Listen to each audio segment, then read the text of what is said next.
and welcome back to my channel. In this vlog I'm going to be reading the Emily Wilde trilogy.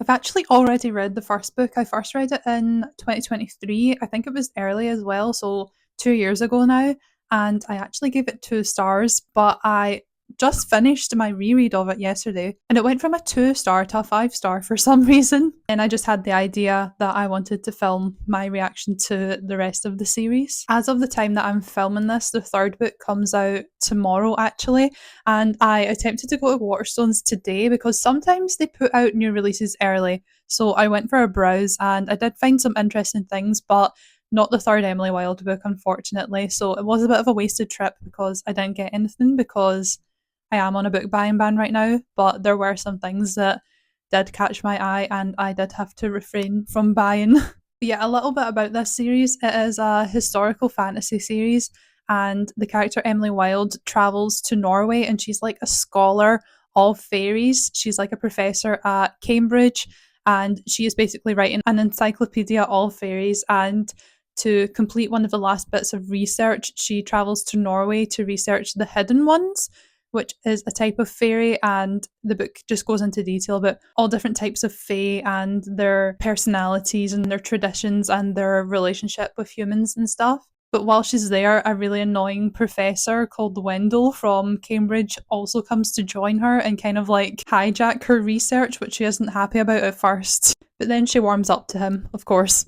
I knew when I read this book for the first time 2 years ago that I should have liked it, but I do remember being in kind of a reading slump at the start of 2023, and I literally remember reading this thinking that I was bored but I should be liking it. It had everything I liked in a book, so I was just so confused and so disappointed that I didn't like it.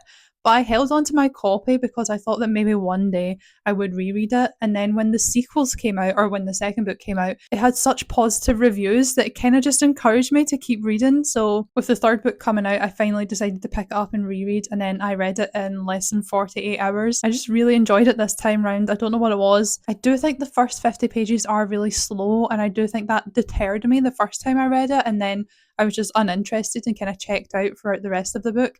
But this time I pushed through and then it just gets better and better. And I was really invested in the main character and her relationship with Wendell, but also her relationship with all of the townspeople. And there was a surprising amount of things that I just didn't remember from the first time that I read it, like very important details that just went completely over my head that I picked up on this time. But anyways, now it's time for me to move on to the second book, which is Emily Wilde's Map of the Other Lands. And I'm just so excited to read this because I'm still really in the mood to read this series because I just finished the first book last night and I've heard great reviews about this one as well. And even though the Waterstones didn't have any stock yet of the third book, I actually ordered it online, so that should be getting here in the next few days. I still haven't started the second book yet, but this just arrived today, which is the third book in the series, and I'm really excited. I love this colour, I love the pink. I feel like I don't have enough pink books. I also put this on display on my other shelves. I was like rearranging them all and trying to find a place for them. I'm not 100% settled on how they look yet, but I just had to display this because I absolutely love the cover. But yeah, the reason I've not started the second book yet is I like a kind of palette cleanser in between reading books in a series. I can't really just do them all in the one go. So I decided to pick up The Night and the Moth by Rachel Gillig, which is the same author as One Dark Window. And this is like a gifted review copy from Orbit, which I was so excited when I got it. And I'm like over halfway through it now. It was like one of my most anticipated releases of the year because I loved the One Dark Window duology, and I am loving it so much. Like, it's even better than I hoped. I'm liking it more than One Dark Window. I know this is the Emily Wilde reading vlog and not The Night and the Moth, but I just like have to express my love for this book so far. I'm going to try and finish it tonight and then hopefully I can get on to the second Emily Wilde book. So I finally finished my current read, which was The Night and the Moth, and I give it 5 out of 5 stars. That book was so good. Like, I loved it so much. It's definitely my favourite book of the year so far, and probably my favourite book since like last September or something. I have not had the best reading time over the past few months, but it's picking up because I have had 3 5-star reads in a row now, and hopefully this will be the fourth. I'm going to start the second Emily Wilde book, which is Emily Wilde's Map of the Other Lands. And yeah, I'm just really excited. I've heard good things about the sequel as well and the third book, so hopefully I like this too.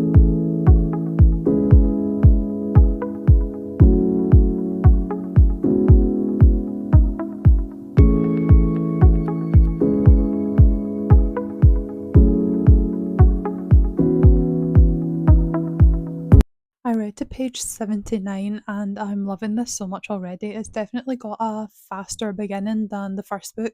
The first book started off so slow, and I think that's a lot of people's criticisms of the first book, and I certainly think it's a reason why I didn't enjoy it so much the first time round. But this one kind of just gets straight to it, and I'm loving it so much already. The first book is set in Norway and it follows Emily and Wendell there. And now they're both going to the Austrian Alps and they've not arrived there yet. The chapter I just read was them on the train on the way there, and I'm just loving it so much already. I love the two main characters. I think they're so cute, and I'm just so excited to continue reading this. So, for a little update, I got to like page 120 something last night, and I'm going to read more tonight. But just now I'm actually colouring in. I've recently become obsessed with colouring in. I've always loved it like so much, but it's become like a thing on TikTok, colour talk, where people have been colouring in these like really specific books, and they're like kind of easy to follow, like they're very big, like they're not intricate at all, but they're just so much fun. And then I bought these really expensive pens because people kept recommending them, and they're actually so good. Like I've never coloured in this good in my life before. I'm like not artistic in any way. I can't draw, I can't like make things, I can't paint, but I've always loved colouring in, and this actually makes me feel like quite an artsy person because the pens are just so good. This is the one I did most recently and I just love it so much. It's very autumnal. It's just so cute. I love the sky as well. It's one of the things that I like to do while I listen to audiobooks, because I can't just listen to an audiobook. I have to like concentrate on something. Otherwise I may as well just be reading physically. But yeah, I'm listening to like a completely different audiobook right now. It's not an Emily Wilde one because I just prefer to read them physically. I'm reading, it's called A Crane Among Wolves. But yeah, this is what I'm doing just now, and then later tonight I will be reading more of Emily Wilde too. Hopefully I can get like near the end, to be honest. Tomorrow I'm going on like a bookish day out. I'm meeting up with one of my friends that I met on Booktok, and we're just going to go to Waterstones, go to the cafe. I'll probably bring my book, but I don't think I'll be able to read any of it. But yeah, it's going to be a good day either way, and there's quite a few books I want to pick up, even though my TBR is out of control right now. It's at 80 books. But I have a £20 Waterstones gift card that I got from my work, and I'm really in the mood to buy some new books.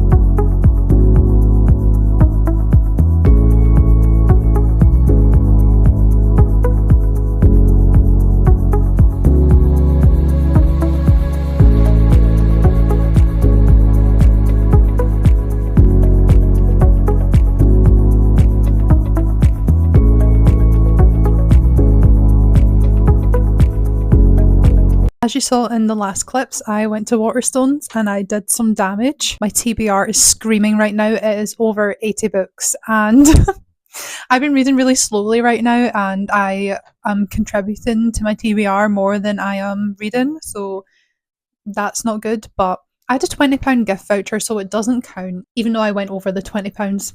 One of the books I got is Chain Gang All Stars, and I think this is a dystopian book. It says on the front cover, America's New Hunger Games, and I think it's about a world where prisoners are now having to fight to the death, like gladiator style, which just sounds really interesting, and the reviews are amazing, so I'm excited for this one. I also got Parable of the Sower, and I've heard so many good things about this book. It is a dystopian, and I'm pretty sure it was written in the 90s, and it's set in America in, well, our present day now, and it's about like climate change and the world kind of falling apart, and it's kind of scary how it predicted the future. Finally, a book I've been wanting for ages, but it was sold out everywhere around my birthday, so I couldn't get a hold of it then.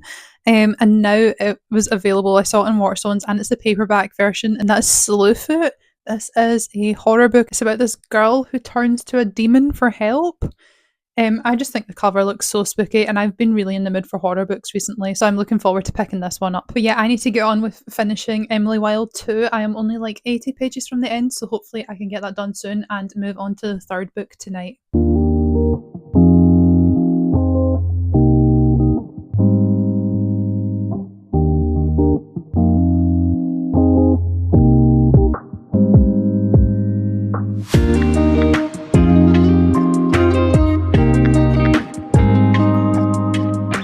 I finally finished the series. This vlog has been like 2 weeks in the making. I started the first book over 2 weeks ago. I'm surprised it's taken me so long since they're so short and because I've been enjoying them so much. But yeah, I am so glad I gave this series a second chance because yeah, I didn't love the first book the first time round, and now it's my favourite of the three this time round. I really loved the sequel as well. I thought it was really good. I thought all of the things I liked in the first book were still there, but it was so similar to the point where I couldn't help compare the two. And then the first one I think did the plot a bit better, and I preferred the side characters in the first book and the setting as well. But this was still like a 4.25. And then the third book was my least favourite, but yet again, it was still 4 stars. I just enjoyed the setting the least, and also the plot was just something I wasn't that interested in. I kind of preferred the really secluded plot of the first one rather than like the plot getting kind of bigger and bigger with each book. I just preferred what was going on in the first one. But overall, I'd still really recommend this series, especially if you like cozy fantasy that isn't low stakes, which is kind of what I like because I don't like cozy fantasy where all they're doing is like making coffee and just doing cute things. Like there's actual danger in these books. And I love Emily and Wendell so much. I love them as main characters. Emily is so relatable. Yeah, I hope you enjoyed this vlog. I'm trying to get better at vlogging and including more interesting things than just me talking about books over and over again. But yeah, let me know if you enjoyed this.